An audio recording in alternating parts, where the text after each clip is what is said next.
Things I don't understand. This is the 100th episode of Answering Things That You Don't Understand, so let's go. Space. Where does it end? It just keep going on and on and on forever? Space doesn't seem to have an edge or a place where you could travel to where you'd hit a wall or drop off. What we can observe has a limit, and this limit exists because the universe has a finite age and light travels at a finite speed, so there are regions where light hasn't had enough time to reach us. We do think that the observable universe extends around 46 billion light years in every direction, but that's still not the edge of the whole universe.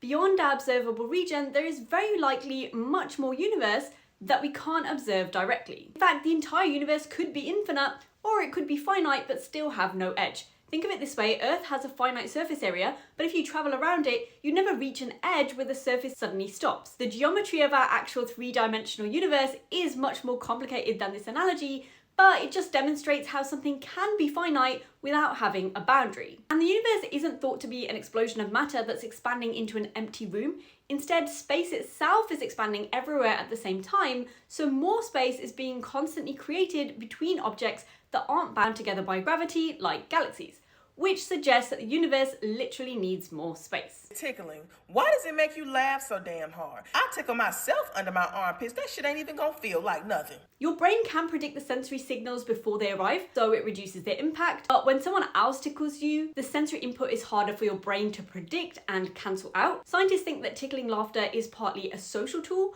which encourages social bonds through play, and this research may tickle you. People with schizophrenia can experience stronger self-tickling sensations, possibly because their brains have more difficulty predicting their own actions. Electricity. And who the hell is in charge of it? Because how is invisible energy going through wires? Electricity is a physical phenomenon, and different organizations manage the electrical systems in different countries. Simply speaking, electric current is the flow of electric charge through a material. What you can see is things that electricity causes. For example, electricity can make a light bulb glow, create a spark, produce lightning, or make a wire heat up enough to glow. And you can think of it a little bit like wind. You can't see wind itself, but you can see leaves and things moving because of it. In the same way, you can't normally see the electric charges moving through a wire, but you can see the effects that they produce, which may be shocking or grounded depending on your perspective. Growing. What makes your bones or your joints decide to just extend the length? Your bones respond to signals from your body, especially hormones and mechanical forces. When you're a child or teenager, most of your long bones have areas near their ends called growth plates,